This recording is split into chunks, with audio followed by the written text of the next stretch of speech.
Bonjour à tous. C'est le plus vieux concours de poésie d'Europe. On fête en ce mois de mai ses 700 ans et il est possible, voire probable, que vous n'en ayez pas entendu parler pour une raison, c'est qu'il a été créé à Toulouse en langue d'oc. Et oui, nous sommes en 1324 et pour la première fois, le premier prix est remis à un troubadour qui s'appelle Arnaud Vidal. Si vous en concluez que c'est la grande époque des troubadours, vous avez un peu faux, parce que la grande époque des troubadours, c'est avant le XIIe et le XIIIe siècle, et en 1324, au début du XIVe siècle, la Languedoc est en déclin.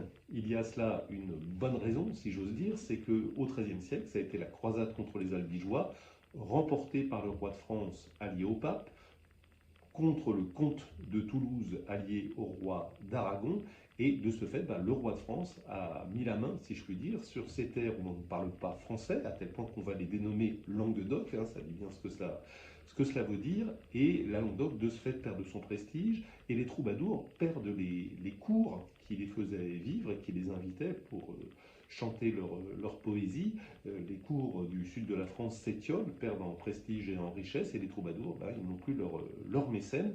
Et donc en 1324, la Languedoc ne va pas très bien, et c'est pour cette raison qu'un certain nombre de bourgeois toulousains ont l'idée de ce concours pour relancer, revivifier la Languedoc qu'ils pressentent menacée. Cela va assez bien marcher pendant un grand moment, et puis les hommes étant ce qu'ils sont, ça s'étiole un petit peu, et il arrive un moment où pendant les 3 jours consacrés au concours, on ne parle pas beaucoup de poésie, mais on mange et on boit beaucoup. Voilà. Et donc il y a une reprise en main par le roi de France, pas n'importe qui, Louis XIV, et en 1694, on change à peu près tout.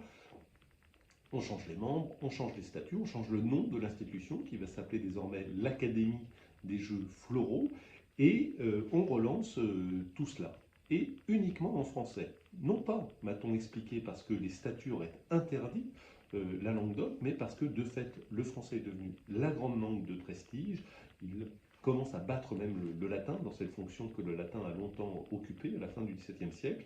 Et bien de ce fait, les poètes en tirent les conséquences, si je puis dire, et ce sont des poésies en français qui vont être présentées. C'est pour ça qu'on retrouve parmi les noms qui figurent à l'Académie des Jeux Floraux, Voltaire, Victor Hugo, plus tard Léopold Sédar Senghor, par exemple, vous voyez des grands noms, Chateaubriand, etc. etc.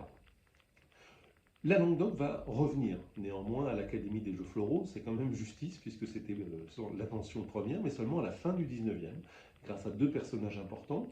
Le premier, c'est Jean Jaurès, élu de Toulouse et occitanophone lui-même, grand défenseur de la diversité linguistique française. L'autre nom, c'est Frédéric Mistral, le créateur du Félibrige, le mouvement de renaissance de la Languedoc, futur prix Nobel de littérature pour une œuvre en provençal.